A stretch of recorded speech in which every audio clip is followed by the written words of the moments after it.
أعوذ بالله من الشيطان الرجيم بسم الله الرحمن الرحيم السلام علیکم ورحمۃ اللہ وبرکاتہ۔ امید ہے آپ سب خیریت سے ہوں گے انشاءاللہ تعالی عز و جل۔ آج ہم سورۃ البقرہ آیت نمبر 223 سے سبق کا آغاز کریں گے۔ سورۃ البقرہ کی یہ آیات پہلی زندگی سے متعلق ہیں، خاندانی زندگی سے متعلق ہیں۔ خاندانی زندگی سے متعلقہ مسائل اللہ سبحانہ وتعالی نے ان میں بیان فرمائے تاکہ ہم ان چیزوں کو سمجھ سکیں۔ بہت ساری غلط فہمیاں جو لوگوں میں رائج تھی، اللہ سبحانہ وتعالی نے ان کا خاتمہ کرنے کے لیے ان آیات مبارکہ کو نازل فرمایا۔ ہم گزشتہ سبق میں حیض کے احکام پڑھ رہے تھے اور اللہ سبحانہ وتعالی نے ارشاد فرمایا کہ جب تک عورت حیض سے پاک نہ ہو جائے اس وقت تک ان کے قریب نہ جاؤ، اور اللہ سبحانہ وتعالی توبہ کرنے والوں کو اور پاکیزگی اختیار کرنے والوں کو پسند فرماتا ہے۔ عرب کے معاشرے میں جہاں بہت زیادہ اچھائیاں تھیں، کثیر التعداد برائیاں بھی ان لوگوں میں موجود تھی جن کی اصلاح کی ضرورت تھی، اور رسول اللہ صلی اللہ علیہ وسلم تشریف لائے۔ صحابہ کرام زمانہ جاہلیت میں بہت سارے جو غلط رسم و رواج تھے، حضور صلی اللہ علیہ وسلم کی بارگاہ میں حاضر ہوتے اور ان کے متعلق آپ سے پوچھا کرتے تھے۔ اسی سے متعلقہ مسائل جو یہود و نصارہ میں کچھ چیزیں رائج تھی اور وہ انہیں بہت اہمیت دیا کرتے تھے، شمع رسالت کے پروانے آپ علیہ السلام کی بارگاہ میں تشریف لائے اور آئلی زندگی سے متعلق، ازدواجی زندگی سے متعلق بہت سارے احکامات انہوں نے آپ صلی اللہ علیہ وسلم سے پوچھے، اور اللہ سبحانہ وتعالیٰ کی طرف سے آیات الہیہ نازل ہوئی اور مسائل کا حل بتایا گیا۔ اللہ سبحانہ وتعالیٰ ارشاد فرماتے ہیں نساؤکم حرث لکم، تمہاری عورتیں حرث لکم تمہاری کھیتی ہیں، فَأْتُوا حَرْثَكُمْ، فَأْتُوا پس آؤ حرثکم اپنی کھیتی میں، اَنَّا شئتم جس طرح سے تم چاہو، وَقَدِّمُوا اور تم اب آگے بھیجو لِأَنفُسِكُمْ اپنے آپ کے لیے، وَاتَّقُوا اللَّهَ اور تم سب اللہ سے ڈرو، وَاعْلَمُوا اور سب جان لو، انکم بے شک تم ملاقوہ سب اس سے ملنے والے ہو، وبشر المؤمنین اور خوشخبری دے دو سب مومنوں کو۔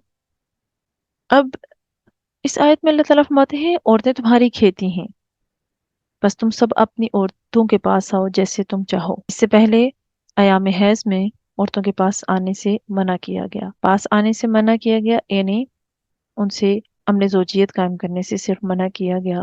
ان کے پاس آنا جانا، اٹھنا بیٹھنا، کھانا پینا، تمام چیزیں شریعت کی روح سے جائز ہیں۔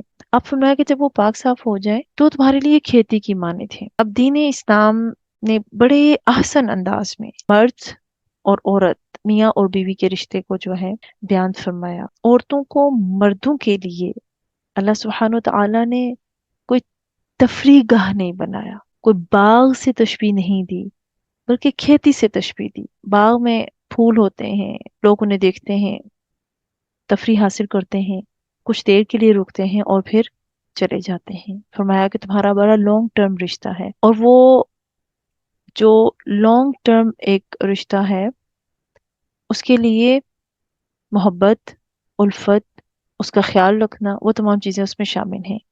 اسی لیے فرمایا کہ نساؤکم حرث لکم، عورتیں تمہاری کھیتیاں ہیں۔ کچھ خواتین جب یہ پڑھتی ہیں تو کہتی ہیں کہ اللہ نے ہمیں کھیتیاں کہا۔ کھیتی کیا مقام رکھتی ہے اس کے بارے میں کسان سے پوچھئے کہ وہ اپنی کھیتی سے کتنی محبت کرتا ہے، اور اسی کھیتی کے پیچھے کتنے قتل و غارت بھی ہو جایا کرتے ہیں۔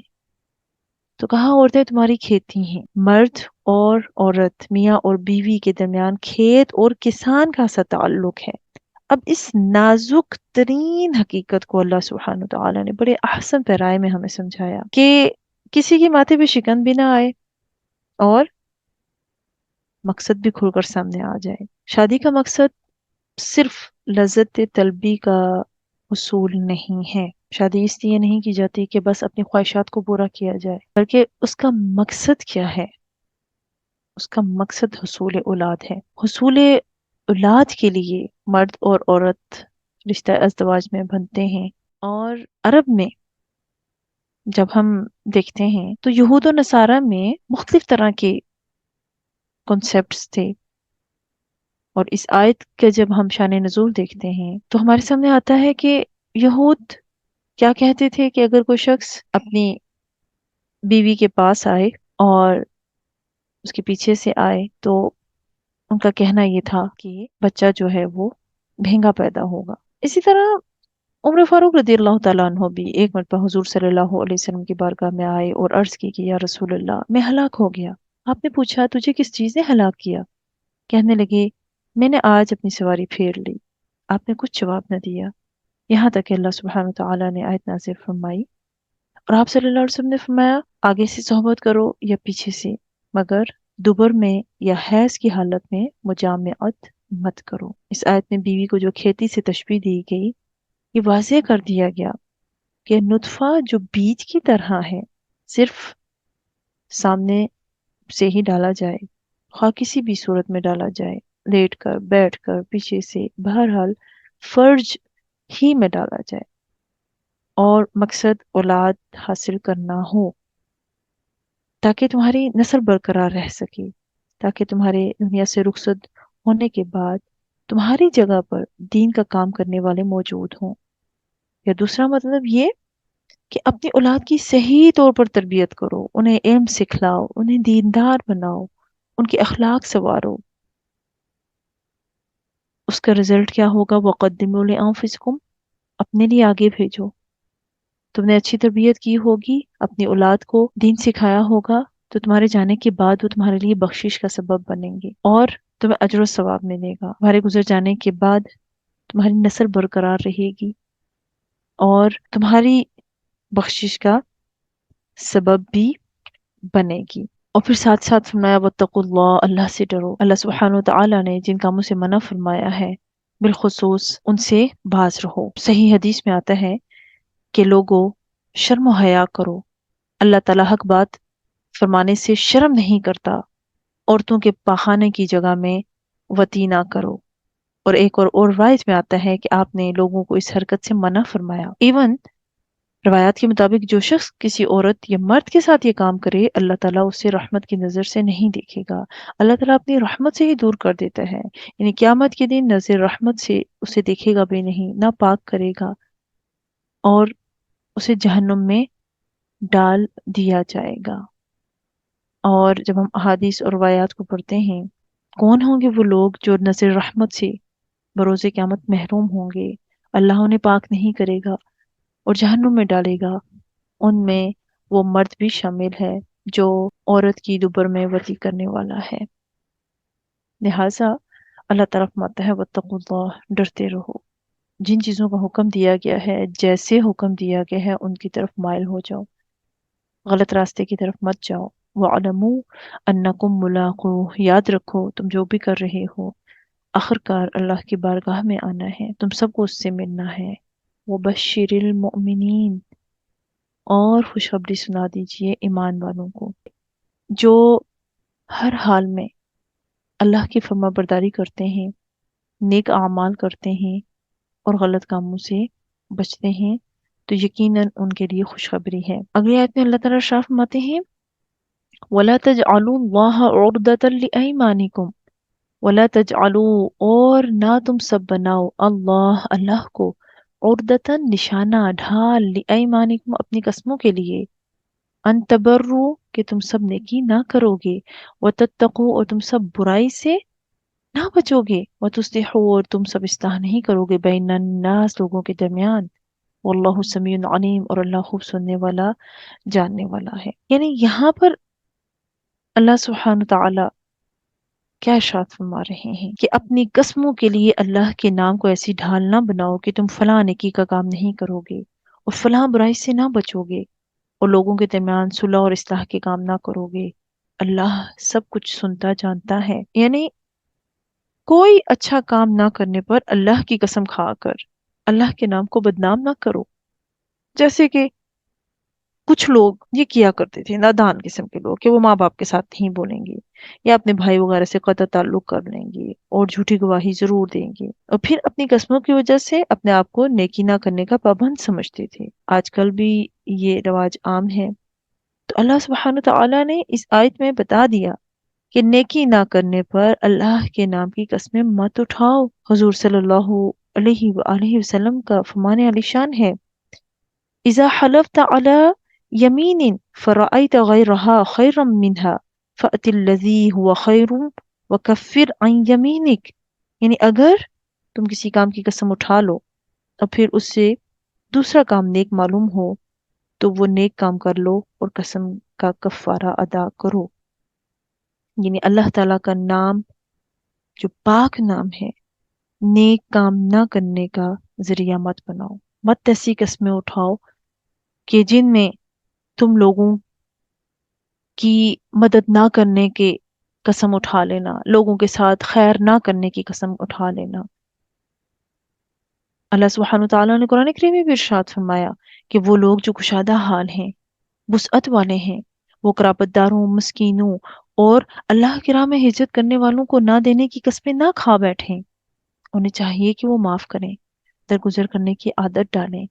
کیا انہیں یہ خواہش نہیں ہے کہ خدا تمہیں بخشے؟ یہ اللہ سبحانہ وتعالیٰ سورہ نور میں ارشاد فرماتے ہیں۔ تو یہاں ہمیں سکھا دیا گیا کہ نیکی اور بھلائی کے کام نہ کرنے کی قسمیں مت کھاؤ، اللہ کا نام وہاں استعمال مت کرو۔ صدیق اکبر سے بڑھ کے بھی کوئی نیک ہو سکتا ہے کہ جن کی بیٹی پر الزام لگایا گیا، تہمت لگائی گئی، اور انہوں نے قسم کھائی کہ میں جو میری بیٹی پر الزام لگانے والا تھا میں اس کی مدد نہیں کروں گا۔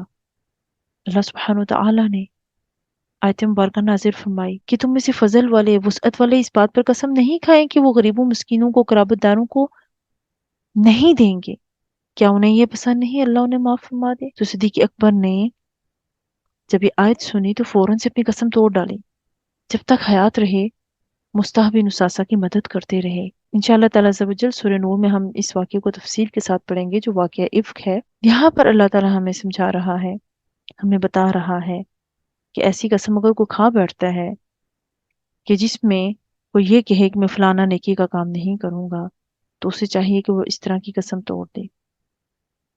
رسول اللہ صلی اللہ علیہ وسلم فرماتے ہیں، خدا کی قسم انشاءاللہ میں اگر کوئی ایسی قسم کھا بیٹھوں گا اور اس کے توڑنے میں مجھے بھلائی نظر آئے گی تو میں قطعاً اسے توڑ دوں گا اور اس قسم کا کفارہ ادا کروں گا۔